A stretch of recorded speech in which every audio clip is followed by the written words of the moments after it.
اللسان وتغنت بتهليله عنادل الكيان. الصلاة والسلام على سيد الأنبياء وحبيب الرحمن وعلى آله وأصحابه أجمعين. أما بعد فأعوذ بالله من الشيطان الرجيم. بسم الله الرحمن الرحيم. ولا تقولوا لمن يقتل في سبيل الله أموات بل أحياء ولكن لا تشعرون. صدق الله مولانا العظيم. إن الله وملائكته يصلون على النبي يا أيها الذين آمنوا صلوا عليه وسلموا تسليما. اللهم صل على سيدنا محمد وعلى آل سيدنا محمد وبارك وسلم وصل عليه. نہایت ہی احترام کے لائق فخر اہل سنت سرمایہ ملت اسلامیہ حضرت علامہ پیر سید عادل حسین شاہ صاحب گیلانی مدنی العالی، مقامی جیت علماء کرام حضرت علامہ عبد الماجد رضوی صاحب حافظہ اللہ تعالی، علامہ ماجد حنیف شائق صاحب حافظ اللہ، ہمارے نہایت ہی اس علاقے کی جانی پہچانی شخصیت اور اس ادارہ کا باعث بننے والے اور اس ادارہ کی روز اول سے سرپرستی کرنے والے میرے دل کے انتہائی قریب جناب محترم الحاج راجہ مجاہد صاحب، نہایت ہی قابل احترام ناظرین حضرات علماء کرام اور یہاں کی انتظامیہ بالخصوص ناظم ادارہ صاحبزادہ حاجی اشفاق صاحب اور دیگر احباب عزیز وقار.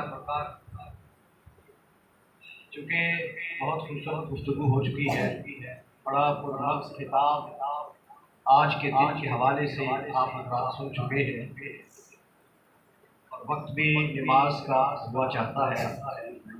میں سمجھتا ہوں کہ ایسی صورتحال میں لمبی چوڑی گفتگو کرنا یہ کوئی عقل مندی کی بات نہیں ہے، لیکن میں چاہوں گا کہ میں ذکر حسین کر کے اس بارگاہ سے کچھ خیرات حاصل کر سکوں. ذکر حسین اس لیے اس ذکر سے انسان کے ایمان کو جلا ملتی ہے. جس حسین کو آقا کونین یہ فرما دے کہ حسین منی و انا من الحسین، اور جس حسین کو آقا کہہ دے کہ الحسن والحسین سیدا شباب اہل الجنہ، جس حسین کو آقا کونین اپنے کندھے پہ سوار کر کے آ رہے ہو اور صحابہ دیکھ کر یہ کہے کہ اے حسین اے شہزادے کتنی پیاری سواری پائی ہے، آقا فرمائے کہ سواری کو چھوڑو، دیکھو سوار کتنا پیارا ہے. جس حسین نے تاجدار کائنات کی زبان اقدس چوس کر بچپن گزارا ہو، اس حسین کی بارگاہ میں سلام عقیدت نہ پیش کیا جائے، میں سمجھتا ہوں کہ بدبختی کی انتہا ہوگی. لیکن میں ایک اور بات عرض کرنا چاہوں گا، وہ یہ کہ حضور علیہ السلام آپ مدینہ طیبہ میں کچھ دن گزر گئے، حضور علیہ السلام کا نورانی حجرہ نظر نہیں آ رہا. صحابہ پریشان ہو گئے اور صحابہ نے ایک دوسرے سے پوچھا، پتہ کیا کہ کسی نے حضور کو دیکھا ہو، دائیں بائیں پتہ کیا. 2 دن گزر گئے، 3 دن گزر گئے. ارے وہ صحابہ جو حضور علیہ السلام ظہر کی جماعت کراتے تو عصر تک کا وقت ان کے لیے مشکل ہو جاتا تھا، کہ کب مسجد نبوی میں جائیں گے تو اس منموہن مکھڑے کی زیارت کریں گے، آقا کونین کی زیارت اور دیدار سے ہم اپنے مشام جان کو معطر کریں گے۔ وہ صحابہ 3 دن سے دیدار مصطفیٰ سے محروم ہیں، پریشانی کے عالم میں ایک دوسرے سے پوچھتے ہیں، پتہ چلا کہ حضور علیہ السلام نہ ادھر ہے نہ ادھر، کیفیات مختلف ہو گئی، صحابہ مدینے کے ارد گرد پھیل گئے، کوئی اس طرف چلا گیا کوئی اس طرف چلا گیا، گھاٹیوں میں اور جہاں بھی جگہ ملتی تھی تلاش کرتے کرتے ایک جگہ پہنچے اور جا کر پوچھا، دیکھا ایک آدمی وہاں بکریاں چرا رہا تھا، اسے پوچھا بھائی اس شباہت کا مالک اس طرح کا کوئی شخص تم نے دیکھا ہو؟ اس نے کہا بھائی میں نے تو کوئی نہیں دیکھا۔ ہم پوچھ کر جا رہے تھے، اس نے بلایا یا واپس آؤ بات سنو۔ ہاں سناؤ بات کیا ہے؟ کہا وہ ایک غار ہے، اس غار کے تھانے پر، اس غار کے دروازے پر میری بکریاں آج 3 دن سے اپنا منہ جھکائے آنکھوں سے آنسو بہا رہی ہیں، وہ چارہ نہیں چاہ رہی۔ یہ ماجرا سمجھ میں نہیں آتا کہ بات کیا ہے۔ وہ صحابہ بکریوں کو دیکھنے کے بعد ان کو سمجھ آ گئی کہ ماجرا کیا ہے۔ اس غار کے اندر گئے، دیکھا کہ تاجدار کائنات اس غار کے اندر ہے، سجدے میں سر رکھا ہوا ہے، یا رب امتی یا رب امتی کی صدائیں لگا رہے ہیں۔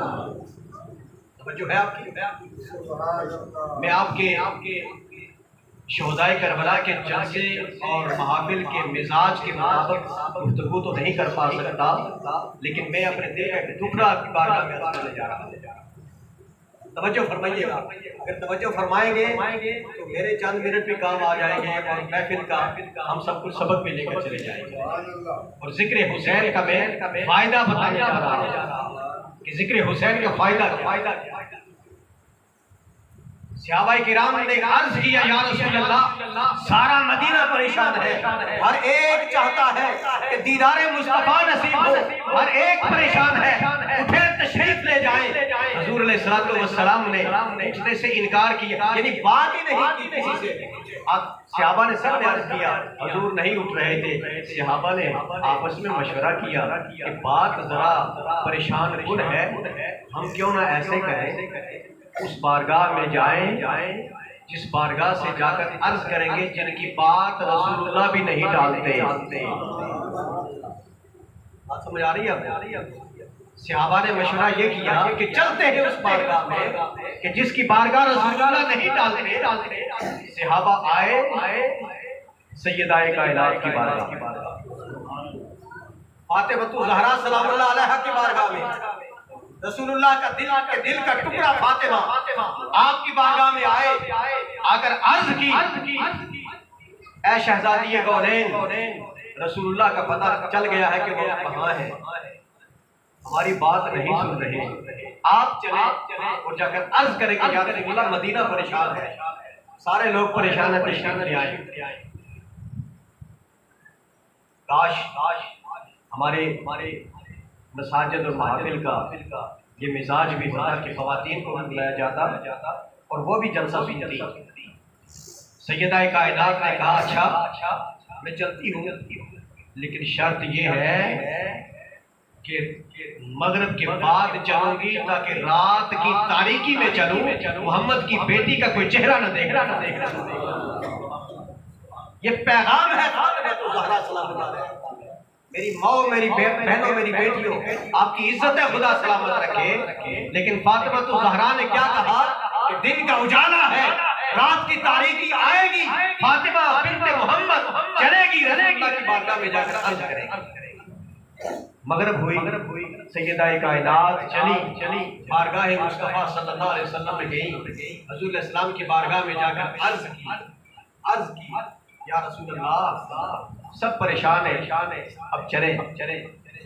اللہ کے نبی علیہ السلام نے تھوڑی ہی دیر کے بعد اپنا سر مبارک، بیٹی جو آ گئی تھی، دل کا ٹکڑا آ گیا تھا، فاطمہ زہرا تشریف لائی تھی، سر مبارک اٹھایا، فرمایا فاطمہ تجھے پتہ ہے اللہ تبارک و تعالیٰ نے جہنم کی ہولناکیوں والی آیات نازل کی ہے، ان آیات کو پڑھنے کے بعد میں یہ سمجھتا ہوں میری امت کا کیا حال ہوگا، اتنی ہولناک ہے جہنم، میری اس امت کا کیا حال ہوگا۔ میرا دل نہیں کرتا کہ میں جاؤں، دل یہ کرتا ہے کہ یہی رب کی بارگاہ میں التجا کرتا جاؤں، یا رب میری امت کو بخش دے، یا رب میری امت کو بخش دے، یہی کہتے کہتے میری روح پرواز کر جائے۔ تو شہزادی کونین نے عرض کی یا رسول اللہ آپ تو بڑے بلند مقام پر فائز ہیں، آپ تو اللہ کے پیارے نبی ہیں، آپ کی کوئی بات رب نہیں ڈالتا ہے، آپ جب اللہ کی بارگاہ میں عرض کریں گے نا کہ آپ کی امت کو بخش دیا جائے، اللہ بخش دے گا۔ آپ نے فرمایا کہ نہیں فاطمہ، بڑی ہولناکی ہے جہنم کی، بڑی ہولناکی ہے۔ سیدہ کائنات نے کہا اگر سب کچھ سنانے کے بعد اللہ تبارک و تعالی نے معافی نہ کی تو پھر کیا ہوگا؟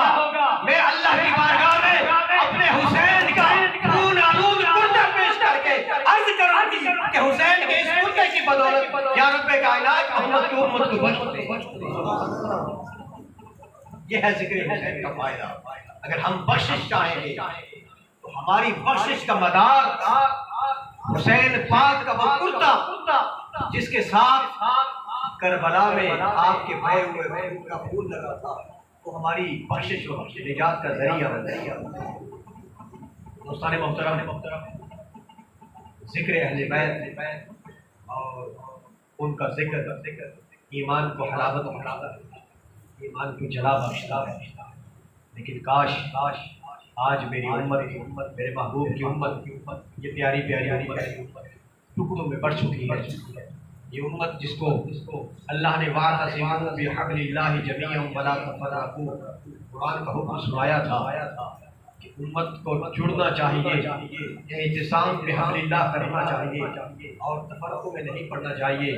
یہ امت تفرقے میں بڑھ چکی ہے فرقہ بندی میں، اور اس دور میں آج ضرورت اس امر کی ہے کہ ہم لوٹ جائیں اس بات پر جس بات پر اتحاد کی درس دیا تھا، جس پر بات یہ ہوئی تھی کہ امت حضرات محترم، ایک وقت ایسا تھا حضور صلی اللہ علیہ وسلم کے پردہ فرمانے کے بعد صحابہ کرام کا دور آیا، خلفائے راشدین کا دور آیا۔